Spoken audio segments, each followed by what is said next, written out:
Doctor പറഞ്ഞത് speech therapy മാത്രം മതിയെന്നാണല്ലോ. എന്തിനാണ് OT ആൻഡ് ബിഹേവിയറൽ തെറപ്പി നിങ്ങൾ സജസ്റ്റ് ചെയ്യുന്നത്?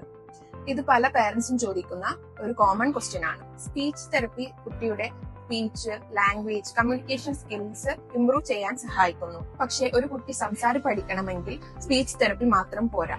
കുട്ടിക്ക് അറ്റൻഷൻ കൊടുക്കാൻ കഴിയണം, നെയിം വിളിക്കുമ്പോൾ റെസ്പോണ്ട് ചെയ്യാൻ കഴിയണം, ഇൻസ്ട്രക്ഷൻ ഫോളോ ചെയ്യാൻ കഴിയണം, സോഷ്യൽ ഇന്ററാക്ഷൻ ഉണ്ടാകണം. മാത്രമല്ല സിറ്റിംഗ് ബിഹേവിയർ ഉണ്ടായിരിക്കണം, ലേണിംഗിന് കുട്ടി റെഡി ആയിരിക്കണം. ഇവയിൽ ഡിഫിക്കൽട്ടി ഉണ്ടായാൽ കുട്ടിക്ക് സ്പീച്ച് തെറപ്പിയിൽ പഠിപ്പിക്കുന്ന കാര്യങ്ങൾ യൂസ് ചെയ്യാനും മനസ്സിലാക്കാനും ബുദ്ധിമുട്ടുണ്ടാകും. ബിഹേവിയറൽ തെറപ്പി ഫോക്കസ് ചെയ്യുന്നത് attention, sitting behaviour, behavioural regulation, social skills, memory എന്നിവ മെച്ചപ്പെടുത്താനാണ്.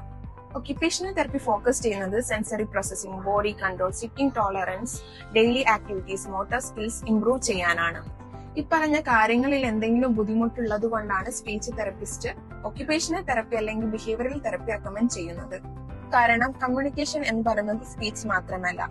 ഒരു കുട്ടി കേൾക്കാനും ശ്രദ്ധിക്കാനും മനസ്സിലാക്കാനും ഇന്ററാക്ട് ചെയ്യാനും പഠിക്കുമ്പോഴാണ് കമ്മ്യൂണിക്കേഷൻ സ്കില്ല് കൂടുതലായി ഡെവലപ്പ് ചെയ്യുന്നത്. ഓരോ തെറപ്പിക്കും അതിൻ്റെതായ പ്രാധാന്യമുണ്ട്. നിങ്ങളുടെ കുട്ടിക്ക് സ്പീച്ച്, ലാംഗ്വേജ്, കമ്മ്യൂണിക്കേഷനിൽ എന്തെങ്കിലും ബുദ്ധിമുട്ടുണ്ടെങ്കിൽ പെട്ടെന്ന് ഒരു സ്പീച്ച് തെറപ്പിസ്റ്റിനെ കൺസൾട്ട് ചെയ്യുക.